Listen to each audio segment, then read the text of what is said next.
വിഖ്യാത എഴുത്തുകാരൻ വിക്ടർ ഹ്യൂഗോയുടെ വാക്കുകൾ കേട്ടിട്ടുണ്ടോ? വിക്ടർ ഹ്യൂഗോ എന്ന് കേൾക്കുമ്പോൾ തന്നെ പാവങ്ങളാണ് മനസ്സിലേക്ക് ഓർമ്മ വരുന്ന പുസ്തകം എന്ന് പറയുന്നത്. അദ്ദേഹം ഒരിക്കൽ ചോദിച്ചു, ഡു യു ഹാവ് എനിമീസ്? ശത്രുക്കളുണ്ടോ? Good, that means you have stood up for something some time in your life.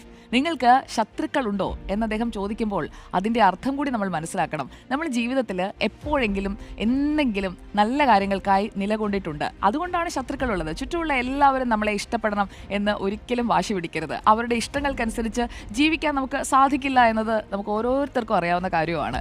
സത്യത്തിനും നീതിക്കും വേണ്ടി നിലകൊള്ളുമ്പോൾ, നല്ല മൂല്യങ്ങൾ മുറുകെ പിടിക്കുമ്പോൾ, ശരിയായ നിലപാടുകൾ സ്വീകരിക്കുമ്പോൾ എല്ലാവർക്കും ഒന്നും അത് ഇഷ്ടപ്പെടണമെന്നില്ലെന്നേ, എല്ലാവരും അംഗീകരിക്കണമെന്നുമില്ല.